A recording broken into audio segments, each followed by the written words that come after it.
Now I'm designing this video specifically for my group, Get to the Core of the Matter, but no matter how you found this video, hopefully it will help you in core engagement. Why core engagement? Well, because without it, nothing else really is going to work.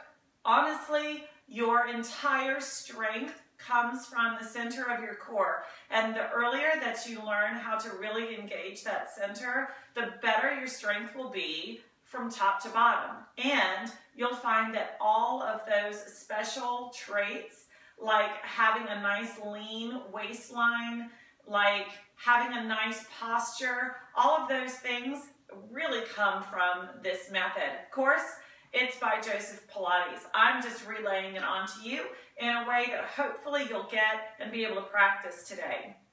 Okay, so from a standing position, let's work on how to engage our core. The more you do this during the day, the more of a habit it's going to become. The more it's going to become part of your life, the stronger your core is going to be, and magically starts to bring itself in closer, knitted better together, stronger, and you'll feel taller and longer. Isn't that great? All those great effects from this very simple method. Okay, so when you're standing, push your shoulders behind you and make them strong without pushing your ribs out. So no synchronized swimmers or gymnastics today. Pull the ribs in. That will make the upper core get strong to hold them in, but your shoulders will be back, down and away from your ears. Engage the muscle that's underneath your armpit. Get flat and strong from hip bone to hip bone, which means across here, like you just zipped up something a little too tight. So pull that skin up and under your navel to make it as engaged as you can. That transverse abdominis is holding the rest of you up and in, organs, muscles, etc. That's a really important part. Okay, and then let's practice our breathing.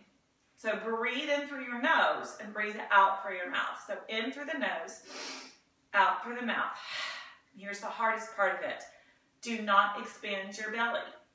The belly needs to go in even when you breathe in. So we're actually breathing into the lungs, not into the belly. Breathe up and under the rib cage without the synchronized swimmer, and then exhale even flatter and stronger to knit all of this across and keep it engaged.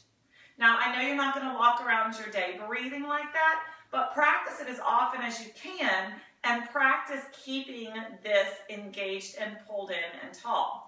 Let's talk about your spine for a second. What is your spine doing? Well, a lot of us have either this kind of spine or this kind of spine just from daily habits. You can retrain it to be a taller and longer spine. We've already practiced the front. Now push your tailbone down between your legs and push up on the top of your head. Not your forehead. The top of your head is over your ears. It's your crown. Push that up. That will make your neck longer.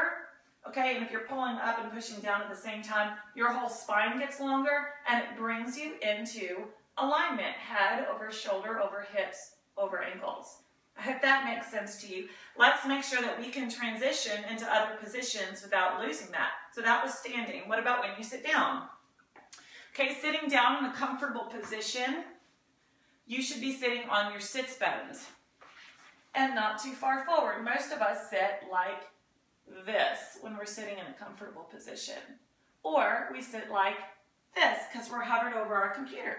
Okay, so sit up nice and tall. Sit back a little bit more than you think you need to and pull those shoulder blades down strong behind you and away from your ears.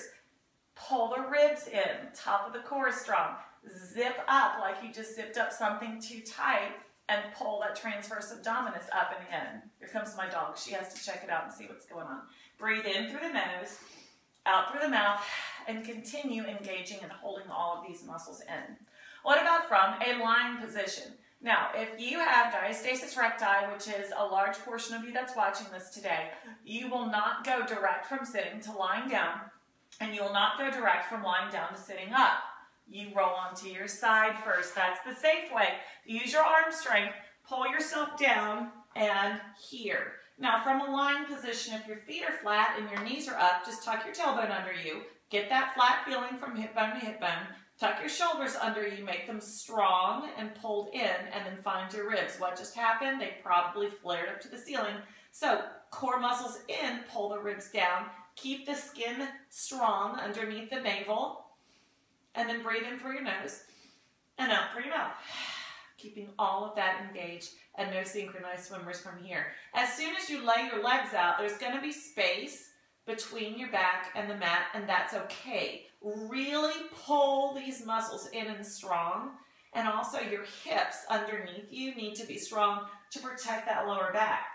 Keep the shoulders under you, and still no flaring in the ribs. It takes extra strength now to pull the ribs down. Breathe in through the nose and out through the mouth. When you get back up, what do? You turn on to your side and push yourself up. I hope that helps you with core engagement. Stay tuned for our 4 days of Get to the Core of the Matter, where I will be sharing with you one full workout per day that includes core engagement, getting stronger in your core, and keeping everything a little leaner and tighter in your midsection.